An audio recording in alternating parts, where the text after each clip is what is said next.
senhores telespectadores, eu estou-me a recordar de que o nosso último programa foi sobre a Beira Alta. Recordo-me ter começado: conheceis a Beira Alta, era o princípio daquele romance de Silva Gaio. Ora bem, e de facto o programa agradou, muita gente telefonou, e há muito mais que ver na Beira Alta. A Beira Alta não é aquele bocado que eu lhes mostrei, é enorme. Eu estou, desta vez aqui, em frente, o rio que está aqui é o Grande Rio Douro. A outra região, dando agora um nome que eu acho feio, imaginem, Douro Sul, Douro Sul. Aquilo durante séculos chamou-se o Ribadouro. O Ribadouro, que é uma região extraordinária, de riqueza monumental, de lembranças históricas, é terra do Egas Muniz, o Ribadouro. Vamos continuar com os nossos passeios. Está este verão bonito. Os portugueses andam às vezes por regiões tão desinteressantes, lá longe. Venham ver isto. Eu vou agora dar um passeio no Ribadouro. E vou por uma razão. Eu recebo muito correio e recebi um desdobrável que propõe este passeio. Chega-se aqui ao Porto, as pessoas metem-se num barco, vêm pelo Douro acima e depois têm à escolha, na beira, aqui uma rota dos castelos, estes castelos todos, lá está o lindo Penedono, uma rota romântica, ver lindos lugares, lindas paisagens, uma rota monumental. Escolhi esta rota monumental. Portanto, o passeio é subir o Douro, depois instalam-nos aqui numa das pousadas de Portugal, depois metemos-nos num carro e vamos por esse Ribadouro acima. É isso que vamos fazer já.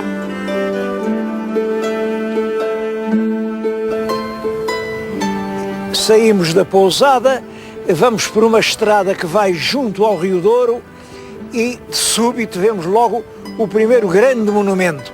Esse não é um monumento histórico, é um monumento feito agora.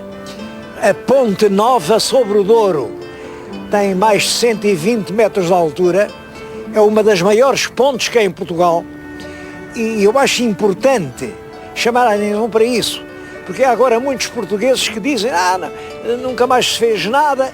Isso não é verdade. Esta ponte é um grande monumento do nosso tempo. A ponte põe-nos numa autoestrada magnífica, a A24. Outra novidade, eu nunca tinha andado naquela A24, vale a pena andar lá. Bom, e em 10 minutos põe-nos aqui na cidade de Lamego. Estou-lhes a falar agora aqui no alto da muralha do Castelo de Lamego.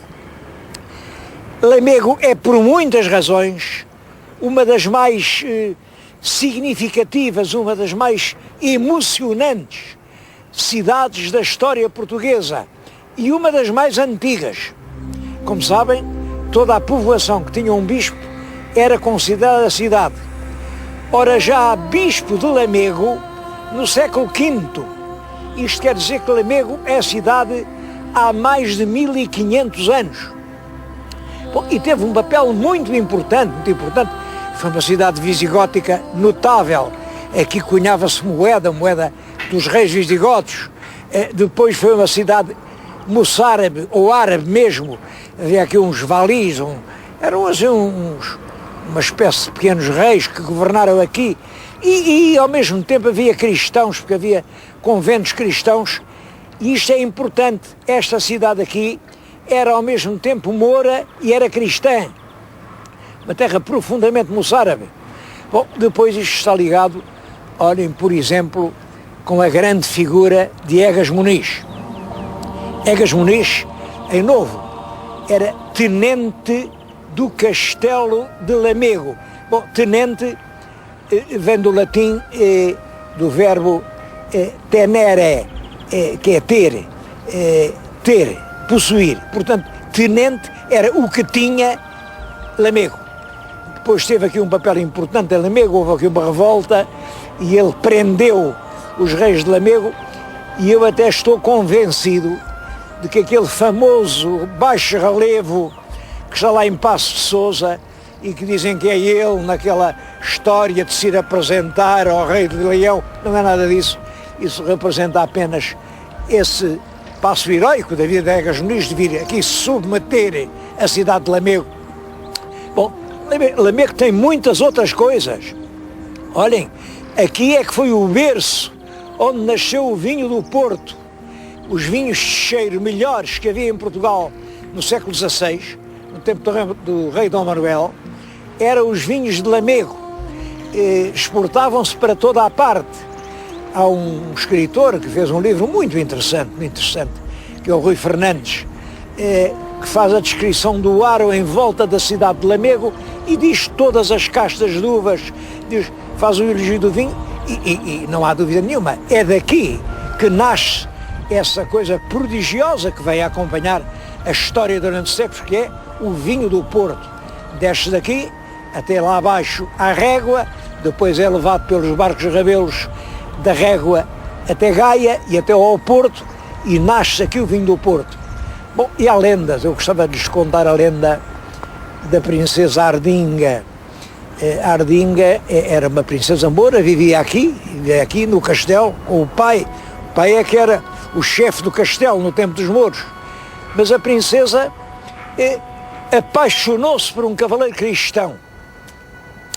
Então o que é que ela fez? Vestiu-se soldado mouro e à hora de saiu como um soldado e foi ter com o seu amado cristão. Bom, mas antes disso um frade recolheu-a num convento e estava a instruí-la nas verdades do cristianismo, porque ela tinha que se fazer cristã antes de casar com o seu cristão. É claro que o rei de Lamego não concordou, procurou-a, até que a achou, foi achá-la no convento de São Pedro das Águias, matou-a e diz que durante muito tempo as águas daquele rio eram vermelhas, da cor da princesa Ardinga. A lenda tem este interesse, mostra realmente essa época em que cristãos e mouros se interpenetram profundamente. Tudo isso está vivo aqui em Lamego. É uma terra de monumentos, em cada esquina há um monumento. Pode-se dizer que são 3 monumentos que marcam 3 épocas bem diferentes. O castelo e também a Senhora de Almacave marcam a força de Lamego no século XII. A catedral marca realmente a importância de toda esta região no século XVI. E finalmente este santuário da Senhora dos Remédios marca os progressos de Lamego no século XVIII. A Senhora dos Remédios é ainda hoje uma grande peregrinação aqui em todo o Ribadouro. Vêm milhares e milhares de pessoas e é uma coisa bonita, pouca gente sabe. Porque é que se chama Senhora dos Remédios? A explicação é esta. Havia aqui uma pequena ermida com uma Nossa Senhora do Leite, a senhora que amamentava um menino. Ora, era costume em Portugal, desde há muito tempo, e acho que ainda é em algumas aldeias, quando um menino tinha dores, quando estava doente, dores de ouvidos, e a mãe ou alguma senhora que estivesse a aleitar, deitava uma gota do seu leite na parte que doía e o menino sentia uns grandes alívios. Bom, como aqui havia uma imagem vinda da Itália, uma imagem italiana, da Senhora do Leite, as pessoas que tinham algum problema vinham cá a ver se o leite da senhora os aliviava. E foi assim que esta Nossa Senhora do Leite passou a chamar-se Senhora dos Remédios, porque ela remedeia tudo. As angústias, as aflições, as misérias, as doenças, as agonias. Vem aqui o povo e a senhora hoje é um grande santuário. Esta fachada é das coisas barrocas mais bonitas do nosso século XVIII. Ela começou a ser feita em 1750. Portanto, acaba o reinado de Dom João V e vai até 61. Portanto, já não se pode dizer que seja o ouro do Brasil. O ouro do Brasil vem sobretudo na primeira metade do século XVIII. Aqui é um outro ouro, é o ouro do vinho do Porto. O século XVIII é um período de um grande desenvolvimento aqui na região de Lamego. Bom, e as esmolas do povo permitem construir este santuário, que é de facto um monumento de uma grande beleza e de um grande equilíbrio. Porventura, o mais belo monumento do Ribadouro do século XVIII.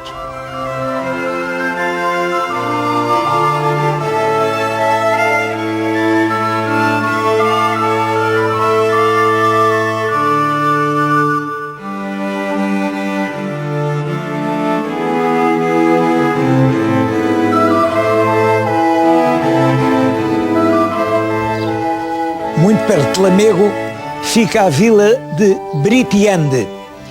Britiande é uma antiga vila, ela ainda tem um pelourinho, hoje já não é sede de concelho, mas tem dois motivos de notabilidade.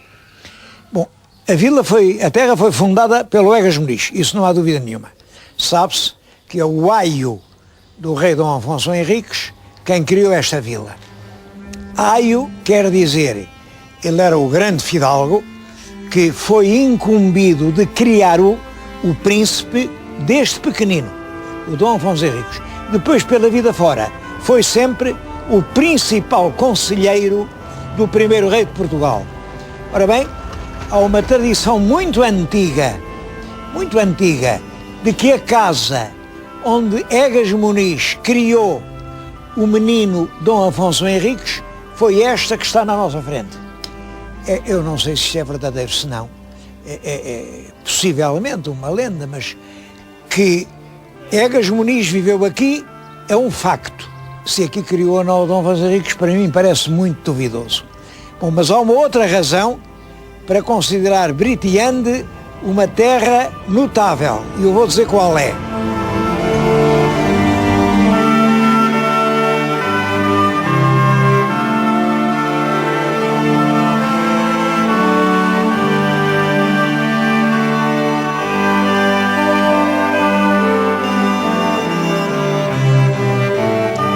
Britiande não foi apenas a terra do fiel Egas Muniz, foi também a terra do seu principal biógrafo, o grande historiador Dr. Armando de Almeida Fernandes.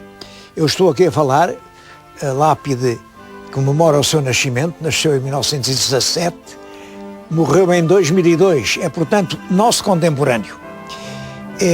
Conheço bem a obra dele, e não tenho dúvida nenhuma em dizer que foi o principal medievalista português do nosso século. E eu acho muito curioso isto. Somos um país em que é famosa tanta coisa que nunca aconteceu. Olhem, como as tais cortes de Lamego, que nunca houve. Ou como o milagre de Ourique, que nunca houve. Ou como até o feito de lealdade do Egas Muniz, que é realmente uma invenção do século XIV. Em compensação, ninguém em Portugal conhece este nome, Armando de Almeida Fernandes. Quase tudo quanto nós sabemos da história medieval, das nossas terras, da origem delas, do seu nome, das famílias, das linhagens portuguesas do século XII, XIII, XIV, tudo isso vem nos numerosíssimos livros do Dr. Almeida Fernandes. Começou por haver uma certa razão para ele não ser muito conhecido, e essa razão era esta. Ele trabalhava constantemente, este homem sabia muito latim, ele sabia de cor os Portugal e a Monumenta Histórica, ele era muito inteligente, tinha uma capacidade de relacionação muito rápida, bom, e também conhecia o país palmo a palmo, essas aldeias, estes lugarzinhos ao pé das aldeias, ele conhecia-as todas, e isso permitiu-lhe, como colaborador da grande enciclopédia portuguesa e brasileira, publicar lá muitos milhares de páginas sobre a época de Portugal medieval. Simplesmente, os artigos na grande enciclopédia, infelizmente, não estão assinados. Portanto, eu durante muito tempo estudava, lia aquilo e dizia, olha, mas ninguém sabia tanto como... E revelou muita coisa que eu não sabia, caminhos novos. Bom, acabei por saber quem era, sabia que era o Dr. Almeida Fernandes, sabia que nessa altura ele vivia em Tarouca, ainda era vivo, e olhem, recordo-me, tirei-me dos meus cuidados, meti-me no carro e fui até a Tarouca para lhe agradecer tanto que ele nos tinha ensinado. Ele agora já morreu há, como veem, há 4 anos, e eu estou aqui a prestar-lhe esta homenagem, que a sua junta de freguesia já lhe prestou. Mas não era a junta de freguesia, era Portugal inteiro que lhe estava devedor.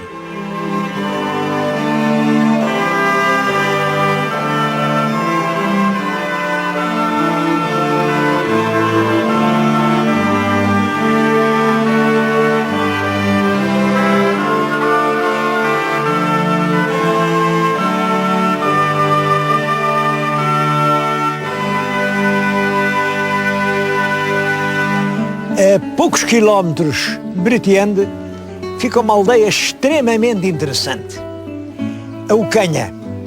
Aliás, é um dos lugares mais proclamados, mais mostrados nos cartazes turísticos portugueses. Isto é uma ponte, a ponte tem uma torre, e é claro, esta ideia é uma torre com uma ponte, é um cenário romântico, e mostram isso como se isso houvesse muito em Portugal. Não há, devo dizer que é o único que chegasse até hoje. Porque há todas as razões para acreditar que outrora houve muitas coisas semelhantes a esta. Esta palavra Ucanha é esquisita, feia. De onde é que virá a palavra Ucanha? Ora bem, devo dizer que nasceu aqui um grande homem, nasceu aqui nem mais nem menos que o famoso Dr. José Leite Vasconcelos. E ainda tive a honra de conhecer o Dr. Leite Vasconcelos. É um homem cujo saber não tinha limite. Eu acho que o Dr. Vasconcelos sabia tudo. E ele estudou muito a origem, de onde é que viria a palavra Ucanha. Bom, e concluiu que isto vem, antigamente escrevia-se Cucanha, ainda é pior Cucanha do que Ucanha. Cucanha. E Cucanha no português antigo queria dizer baldiola, assim, sem importância nenhuma, um lugarejo insignificante. Isto foi a conclusão a que ele chegou.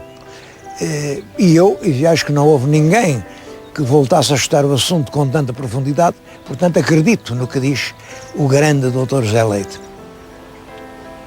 Essa aldeola nasceu aqui porquê? Porque aqui havia uma ponte. Uma ponte sobre este pequeno rio que vem aqui, é o rio Varosa, é um rio bonito, verem as margens, mas é pequeno. O Varosa, um rio pequeno, e havia uma ponte, porque aqui passava uma via romana, uma via que ia até Lamego. É claro, e os romanos chegaram aqui, fizeram uma ponte, e dessa ponte é possível que ainda existam, não sei, os seus alicerces, porque o que hoje se pode ver são 3 arcos góticos. Aqueles arcos são perfeitamente góticos. Ora bem, o gótico português começa no século XIII, dura, digamos, até ao século XV, XVI, depois já não há mais arcos góticos. Isto quer dizer que a ponte romana foi reconstruída. O que não admira, as pontes, por mais sólidas que sejam, estão sujeitas à ação do tempo, dos temporais, das inundações. Bom, e esta ponte, que inicialmente tinha sido romana, passou numa reconstrução a ser uma ponte gótica, que é o que hoje se pode ver. E devo dizer que é uma ponte bonita.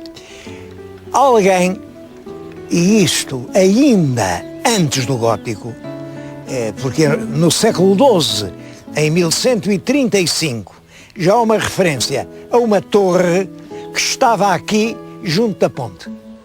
A ponte está no mesmo sítio, portanto a torre estaria no sítio onde estamos a ver esta, mas não pode ser esta, porque esta torre tem lá escrito, está lá um letreiro atrás, que diz até que foi reconstruída em 1565, quer dizer, no tempo de Dom Afonso V. É uma torre já relativamente moderna, mas até está, o que lá diz é que foi feita, mas feita, quer dizer, feita no lugar onde estava a outra, e era uma torre que servia, não sei, quando ela era românica, sei com certeza para que servia. Era uma torre fiscal, era uma torre para cobrar impostos, o imposto da portagem. Quem vinha pela estrada e queria entrar ali, tinha que pagar um certo tributo. É isso que se chama ainda hoje portagem.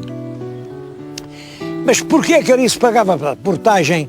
Se é o mesmo país, para ali é Portugal, para ali também é Portugal, então paga-se numa fronteira, sim, é que ali havia uma fronteira.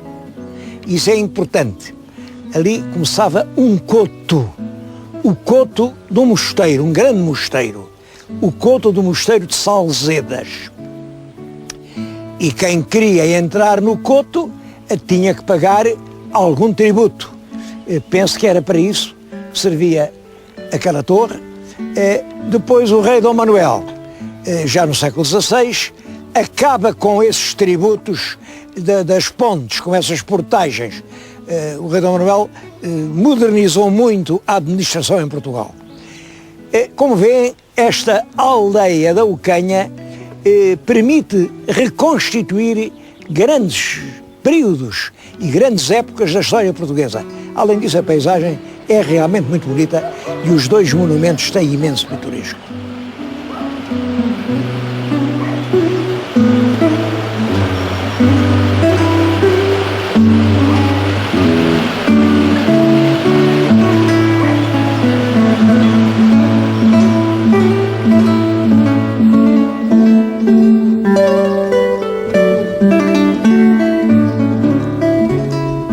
O mosteiro de Salzedas era um mosteiro de Cister, portanto de frades cistercienses, e é muito antigo. Ele foi fundado pela mulher do Egas Muniz e foi sagrado em 1225. Portanto, no princípio, no século XIII, era um monumento românico. Aliás, não era bem aqui. Era a uns quilómetros daqui, chamam-lhe hoje Abadia Velha, e poucos vestígios há. Uma pedra ou outra, os antiquários têm-se encarregado de levar tudo. Bom, as freiras é que acharam, no século XVIII, que o lugar era mau, era úmido, a casa era pobre e os tempos eram ricos e resolveram fazer um grande mosteiro, com uma grande igreja. É esta. Se repararem bem, a igreja está por acabar. Está por acabar. Está por acabar. Quando chegavam lá acima, acabou-se o dinheiro, acabaram as obras. Acho isto um excelente exemplo do que foi a evolução histórica portuguesa no século XVIII. Enquanto veio o ouro do Brasil, as obras foram-se fazendo, depois veio um período de grande perturbação, as obras são interrompidas, o mosteiro é despejado nas lutas liberais e a partir de então entrou numa grande decadência. Felizmente têm-se feito internamente algumas obras, porque isto chegou a ameaçar ruína, os claustros já foram salvos. Bom, mas aqui está o que é uma obra que teve mais olhos do que barriga, quer dizer, quis crescer quando o tempo já o não permitia. É uma das grandes lições e curiosidades aqui da região, é esta história do velho mosteiro de Salzedas.